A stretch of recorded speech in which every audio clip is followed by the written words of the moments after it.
तो आयुष्मान भारत तो मैं कहूँगा कि एक अच्छी स्कीम है जो कि एक कॉमन मैन के लिए बनी है या ज़रूरतमंदों के लिए बनी है, और इस स्कीम की तो सराहना की जानी चाहिए।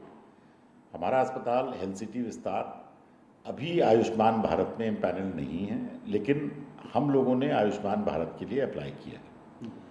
अप्लाई करने से पहले हमारे दिमाग में कुछ धारणाएं थीं, और वो धारणा ये है कि आयुष्मान भारत में जो पैकेजेस बनाए गए हैं मरीज़ों के, वो पैकेजेस पर्याप्त नहीं है, जिसमें कि हॉस्पिटल्स की कॉस्ट नहीं निकलती है।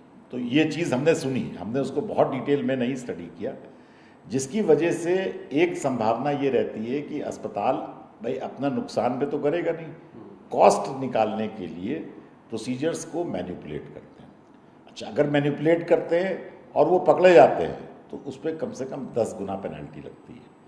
तो हमारा ये कहना है कि इस पर एक अच्छा विचार होना चाहिए कि जो पैकेजेस हैं उन पे अस्पतालों को, अलग अलग लेवल के अस्पताल हैं, एक अस्पताल मान लीजिए 10 शैय्याओं का अस्पताल है, एक 50 शैय्याओं का है, एक 100 का है, 200, 300, तो हर अस्पताल में खर्चे अलग हैं। तो अगर मरीज़ एक जनरल वार्ड एक अच्छे बड़े अस्पताल का देखा जाएगा तो उस जनरल वार्ड का भी ठीक ठाक खर्चा होता है।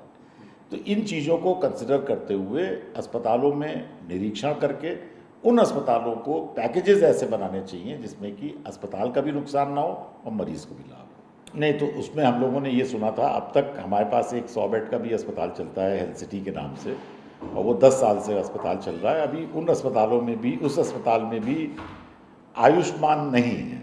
अब हम उसमें ज़रूर आयुष्मान पे अप्लाई करने जा रहे हैं, और ना होने की वजह सिर्फ यही है कि हमने ये सुना था कि आयुष्मान में पेमेंट मुश्किल से मिलता है, यानी कि जब मरीज़ इलाज करा करके चला गया और हम पेमेंट के लिए करते हैं तो उसकी प्रक्रिया बहुत कठिन है, ये हमने सुना था। लेकिन अब हमको ये चीज़ बताई गई है कि अगर उसको सही तरीके से फॉलो किया जाएगा तो शायद वो प्रक्रिया संभव है।